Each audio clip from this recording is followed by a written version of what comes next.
কই যাও? বাজারে যাও? কেন যাও? চলো আমরা একটা ঘোড়া কিনবো।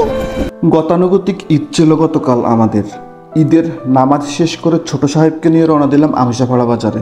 উদ্দেশ্য একটাই, ঈদ উপলক্ষে বাজারে খেলনা সামগ্রীর এলাহি কাণ্ড নিয়ে যে একটা মেলা মেলা আবেশ, ছোট সাহেবের স্মৃতিতে সে দৃশ্যগুলো ইনকালকেট করার জন্য তাকে নিয়ে গেলাম সোজা বাজার প্রাঙ্গণে। কারণ ঈদের বাজারে খেলনা সামগ্রী নিয়ে এইসব মেলা মেলা পরিবেশ যে কোনো শিশুর মানসিক বিকাশে যথেষ্ট প্রভাবিত করে এবং মেমোরিকে করে ডাইভার্সিফাইড। এরপর বাজার পরিদর্শন শেষে সোজা চলে গেলাম নানার বাড়ি কেশারখিলে। সেখানে গিয়ে মনে হলো রুবি খালার বাড়ি থেকে একটু ঘুরে আসা যাক। নানা বাড়ি থেকে রুবি খালার বাড়ি যেহেতু প্রক্সিমেটলি, তাই ডিসাইড করলাম ঈদ উদযাপনের এই সুযোগটা ইউটিলাইজ হোক।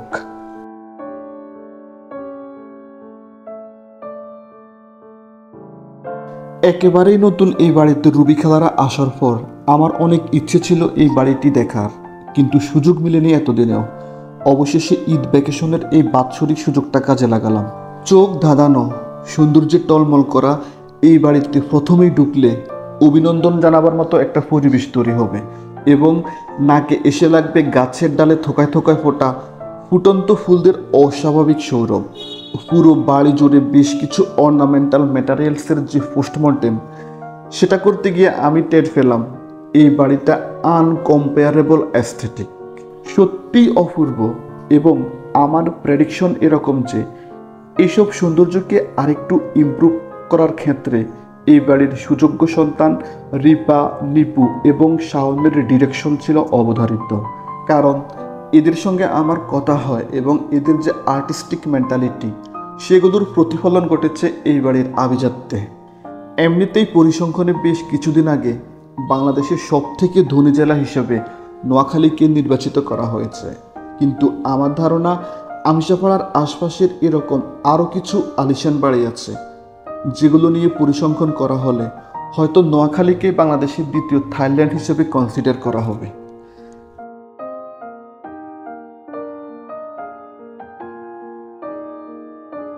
যাই হোক, রুবি খালাকে অনেক ধন্যবাদ তার এই স্বপ্নের বাড়ির অলিগলির সাথে এভাবেই এত আন্তরিকভাবে পরিচয় করিয়ে দেওয়ার জন্য।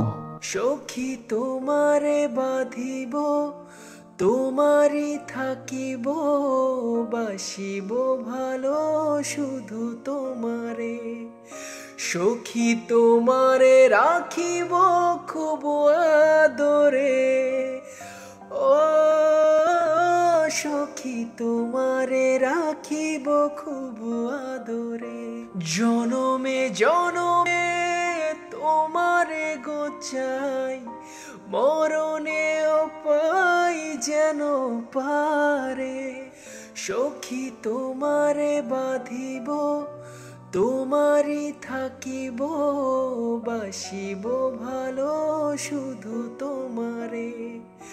সখী তোমারে রাখিব খুব আদরে, ও সখী তোমারে রাখিব খুব আদরে।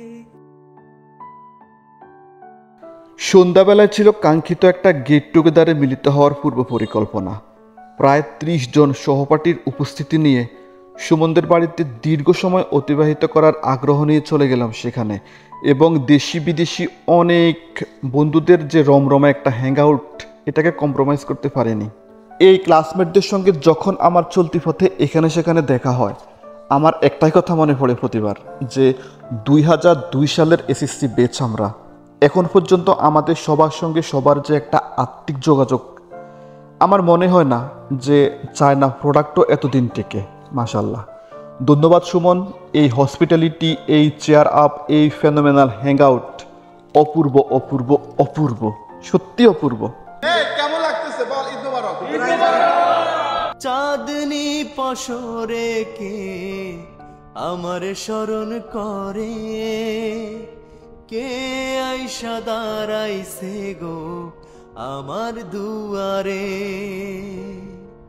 তাহারে চিনি না আমি, সে আমার চিনে।